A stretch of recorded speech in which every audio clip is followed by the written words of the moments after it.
আসসালামু আলাইকুম দর্শক, আপনার নাম বলে প্রশ্নটি করুন। আমার নামটা মজিবুর রহমান। জি বলুন। আসসালামু আলাইকুম। ওয়ালাইকুম সালাম। মজিবুর রহমান, আমি সাভার থেকে বলছিলাম। জি বলুন, আমরা শুনতে পাচ্ছি। স্যার, আমার হার্টের সমস্যা ছিল। 15 সালে রিং পড়াই,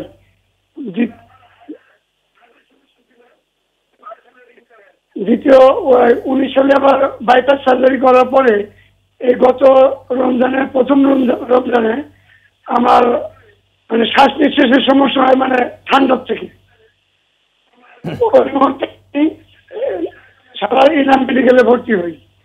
ভর্তি হওয়ার পরে স্যার আমাকে সিটিতে ভর্তি করে বলছে যে ফুসফুসিতে পানি জমছে, ইঞ্জেকশন দিয়ে নাকি পানি বের করতো। এখন মাঝে মাঝে শ্বাস নিঃশ্বাসের সমস্যা হয়। আমি কি স্যার ইনহেলার নিতে পারবো কিনা? আচ্ছা, আপনাকে ধন্যবাদ। দর্শক, আপনি চমৎকারভাবে বলেছেন। উনি আসলে বেশ কিছু সমস্যায় জর্জরিত হয়েছিলেন।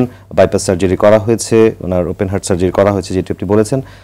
এখন ফুসফুসে পানি তিনি বেরও করেছেন।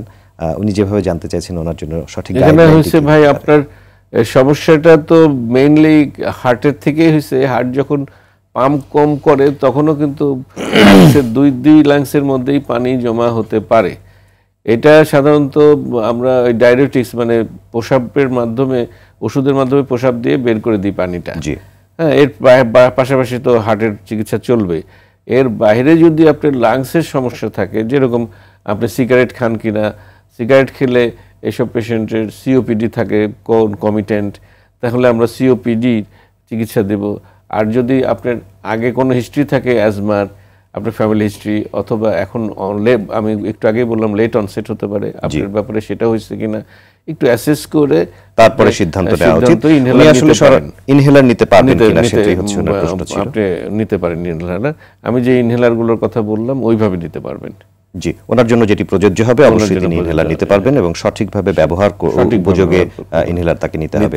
আপনি বলেছিলেন যে বায়োলজিক ট্রিটমেন্টের কথা। বায়োলজিক ট্রিটমেন্ট আমাদের দেশে অত বেশি পপুলার হয়নি, কারণ এটা বেশ কস্টলি এবং অ্যাসেসমেন্ট করা লাগে এবং একটু লম্বা সময় নেওয়া হয়, এবং প্রত্যেকটা পেশেন্টের যে গুড রেজাল্ট আসবে তা না। অ্যাটলিস্ট 6 মান্থ চিকিৎসার পরে অ্যাসেস করতে হয়। যেটা আমাদের জোলিয়ান নামে একটা সাবকিউটেনিয়াস ইনজেকশন দেওয়া হয় মান্থলি। 6 মান্থ দেওয়ার পরে অ্যাসেস করা হবে যে তার আসলে ইমপ্রুভমেন্ট হয়েছে কিনা। যদি ইমপ্রুভমেন্ট হয় তখন আমরা ওটা কন্টিনিউ করব, আর যদি ইমপ্রুভমেন্ট না হয় সিমটমগুলো, তখন আমরা ওটা ডিসকন্টিনিউ করব। এটা এবং আবার মিসইউজ করা যাবে না।